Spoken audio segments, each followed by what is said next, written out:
सरपंच संतोष देशमुख हत्या प्रकरणावरून आक्रमक झालेल्या भाजप आमदार सुरेश धस यांनी आणखी एक मोठा आरोप केलाय। बीड जिल्ह्यात महादेव ॲपच्या माध्यमातून घोटाळा झालाय। एकाच व्यक्तीच्या नावे 9 अब्ज रुपयांचा व्यवहार झाल्याचा आरोप सुरेश धस यांनी केलाय।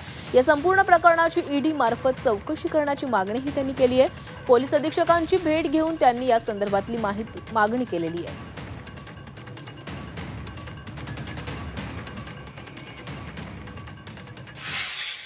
प्रकरण महादेव ॲपच्या बाबतीतलं आहे आणि माझ्या मतदारसंघातलं एक टोकाचं गाव आहे टेंभुर्णी। या टेंभुर्णी गावाच्या तिथं एकाच व्यक्तीच्या नावावर गोविंदजी 9 अब्ज रुपयाचं ट्रान्झॅक्शन झालंय। 9 अब्ज। आता तुम्ही म्हणता 100 कोटीच्या वरती घोटाळा झाला तर ईडीची चौकशी लागली पाहिजे।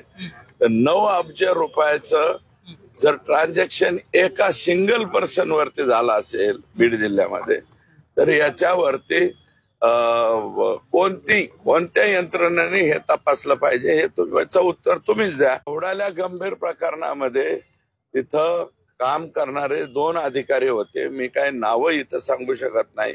मी SP साहेबांना ते नावं सांगितली की ह्या 2 लोकांचे हे एवढं मोठं घबाडाचं एका व्यक्तीवरच्या नावावरती 9 अब्ज म्हणल्यावर असे बाकीचे बरेचसे लोक आहेत।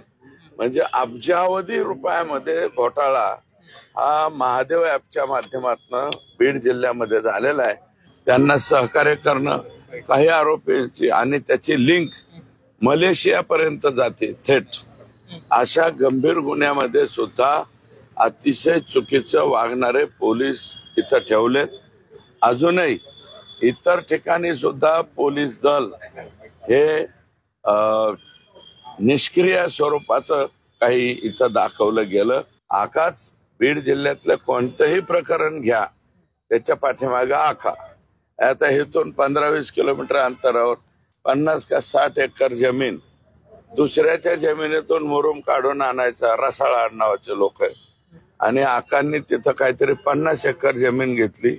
पूर्ण बोगदाच बुजलाय। जर सवळ मिळाली तर हे कॅमेराने ते घेऊन जाते। तर ते गोरगरीब म्हणते अरे आमची जमीन आहे, आमच्या जमिनीतून नेऊ नका। तरी सुद्धा बळजबरी गँग्स ऑफ वाशेपूर उभा करून इथं फिलिंग झालंय।